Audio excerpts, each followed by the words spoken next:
So now we can head back into Bob-omb Battlefield in order to get what we didn't get before. I believe that's 3 of the stars.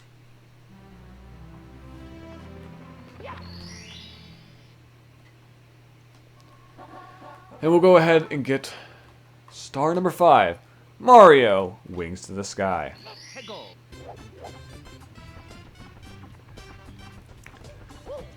And so there it is. The block is now solid. We can now use the wing cap. So we basically just triple jump.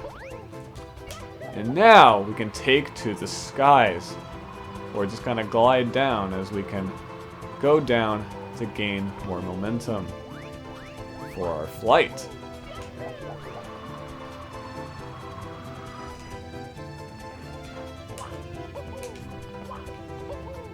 Now I believe this whole flying thing was actually brought back in another Mario 3 platformer, Super Mario Galaxy, with, I believe the power-up is the red star, which lets you freely fly around without like gliding down. It's literally just, you just get to fly. Yeah. And so another thing you could do with the wing cap is you can go ahead and go in a cannon.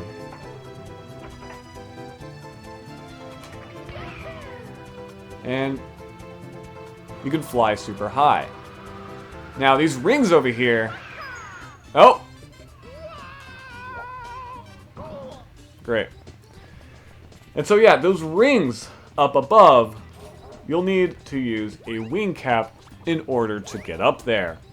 Or to go through those rings. You'll need to fly through them with the wing cap. Well, starting to run low on health. Might as well pick up some coins over here.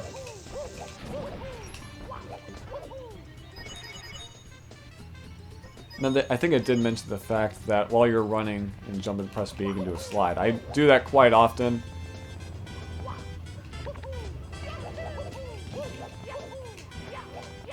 Yeah, you'll be seeing me doing that quite a lot during this playthrough. Also the kick to get some extra height. Nope. Should have seen that coming.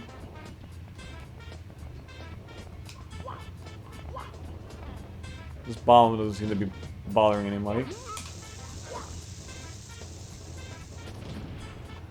Well, we just killed an innocent Bob-omb.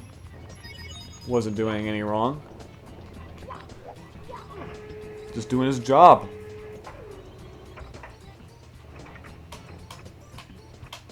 Alright, try to aim for the tree. Alright, that worked. Okay. And now use the wing cap. And we can even use this cannon to go through these rings. And so yeah, you'll have to go through the central coins, as those are the only ones that really matter.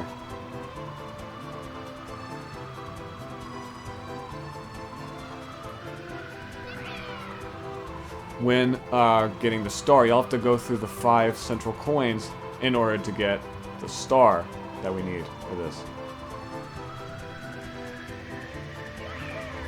And I believe we will not be able to.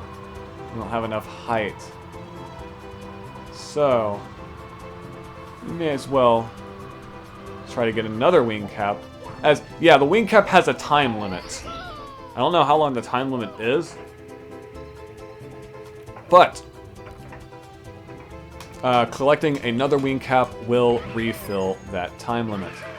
And there we go! We've gotten all 5 of the central coins, and we can get ourselves another star.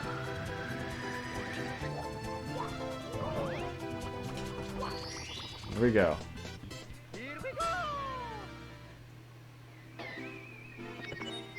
Alright.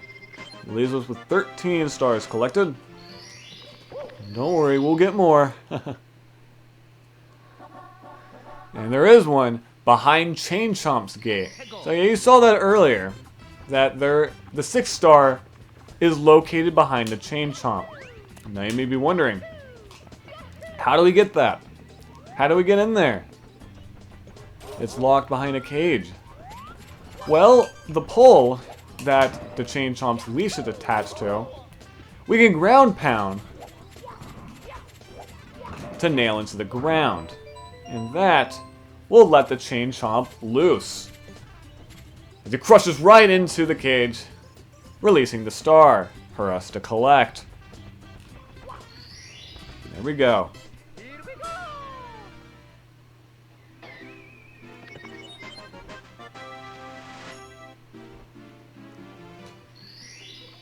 Alright, and that's all the main stars for Bob-omb Battlefield. We'll just, I guess, I always select the 8 red coins for the 100 coin star. I don't know why, I just do.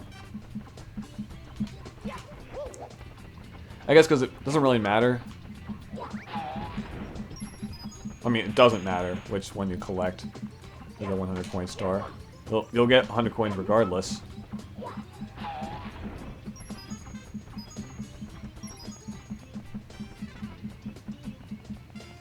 Alright.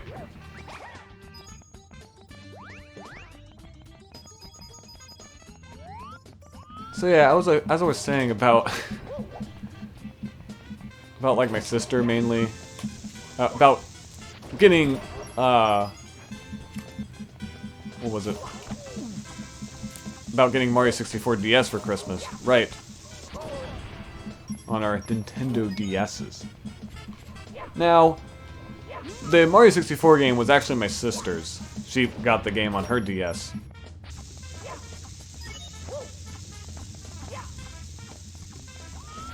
For me, we both got games on the DS. She got Mario 64 DS. I got the Madagascar 2 video game on DS. Yeah.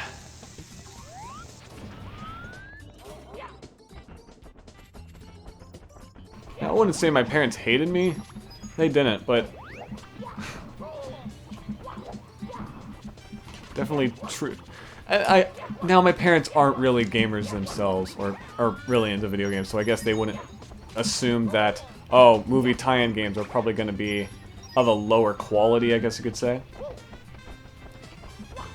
Because I don't want to go and I don't want to just straight up say, oh, all movie tie-in games are bad, because there are good ones. It's just they're usually on a lower budget and are usually made within a time constraint simply to tie in with a movie's theatrical release. But some do have effort put into them. Some actually aren't that bad. Now, quite a few of them are bad. Don't get me wrong. There are the bad ones. But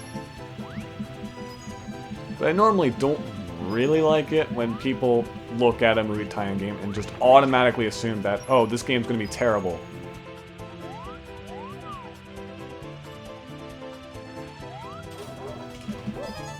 Like, some of them can be pretty enjoyable experiences.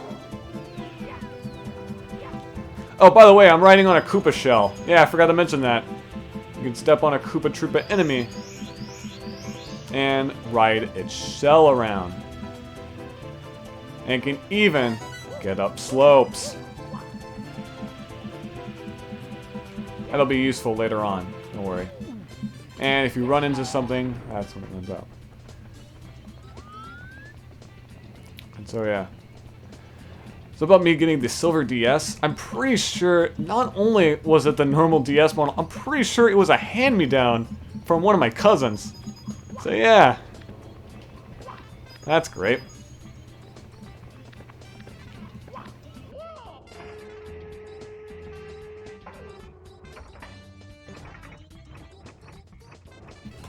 It's almost as if my parents didn't like me back then, jeez.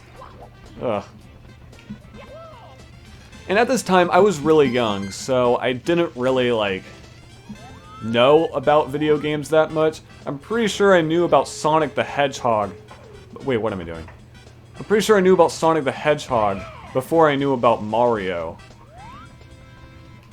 And I'm pretty sure at this time, I didn't really know about Mario. So, kind of interesting that some of my first video game experiences were with licensed games.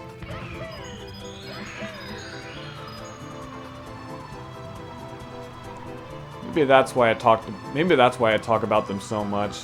It's because they're some of my earliest and fondest childhood memories of playing what are supposedly, for the most part, just cash grabs to just tie in with a film's popularity. Or really anything's popularity, because it's outside of movies. It can also be for TV shows and just any brand in general or product. It can be based off of a toy line, anything. Just anything that's based off of a non-video game intellectual property or IP.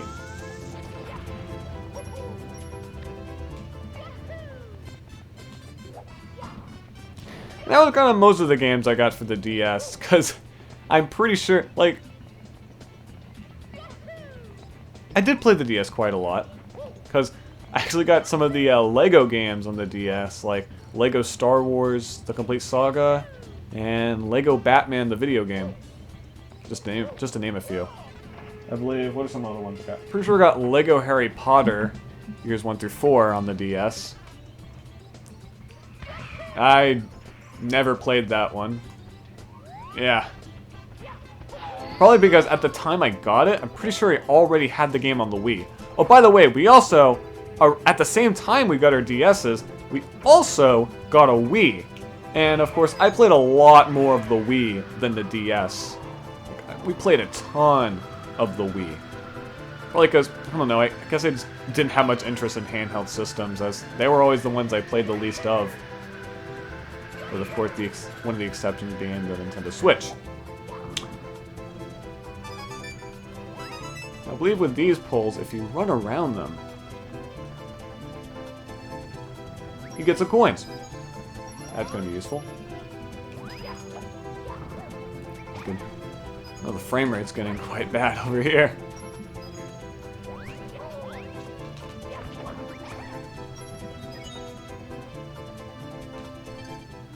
The shadowy star in front of you is a star marker. This is what I was talking about earlier. When you collect all 8 red coins, the star will appear here. Oh, that's all it reads? Alright.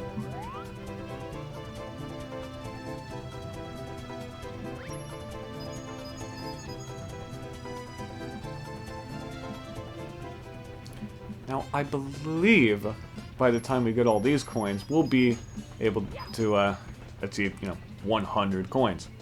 And get our 15th star. Just like that. There we go.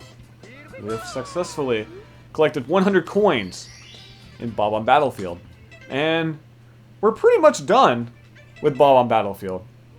So now, we could return to Peach's Castle and head on to the 3rd main stage over here.